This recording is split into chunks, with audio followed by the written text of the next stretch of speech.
ভারতে এখন তৈরি আমি খবর পাই নাই যে ভারতে এই মেডিকেলে তাকে নিয়ে যাওয়ার পরে এখন মেডিকেলের রিপোর্ট কি দিছে আমি তাও জানা পাই নাই। তাকে কি দর্শন করছে না কি করছে, তার বিএসএফ সবাই মিলে আমার ফ্যামিলিকে গুলি করার পরেও ধরার পরেও তাকে কি করছে না করছে আমি তদন্ত করে তাকে আমি সঠিক রিপোর্ট পাই নাই।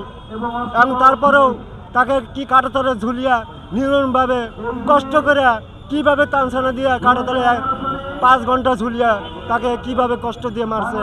আমি এর বাদে আমলি সরকার থাকতে কত বিচারের জন্য কত করছি, কান্দাকাটি করছি আমার ফ্যামিলির বিচার হোক, কিন্তু আমলি সরকার কোনোদিন আমার কথা শোনেন নাই, কোনো বিচার আচার করেন নাই, আর আমাকে চাপে মুখে রাখছে।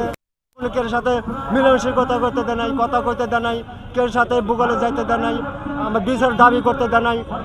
এখন বর্তমানে নতুন সরকার যে আসছে আমাদের, সে জানি আমার ফ্যামিলির বিচার করে।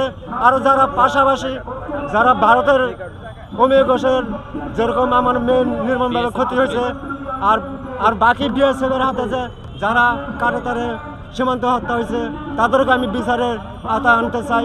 যারা আমার মেয়েকে যেরকম কষ্ট দিয়ে মারছে তাদেরকে তো মারছে কষ্ট দিয়ে, তারাও জানি তার বিচারের জন্য তারা করে ভারতের যে বিএসএফ আছে তারা আইনে আওতায় আনে, আমি এটাই চাই।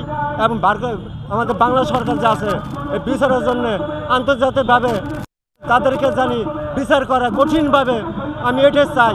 তাদের যেভাবে আমার ফ্যামিলিকে যে কষ্ট দিয়ে নির্মমভাবে মারছে তার অমিয় ঘোষ তারও আমি দেখতে চাই এইভাবে কষ্ট দিয়ে তাকে সর্বোচ্চ শাস্তি হোক, আমি এটাই চাই।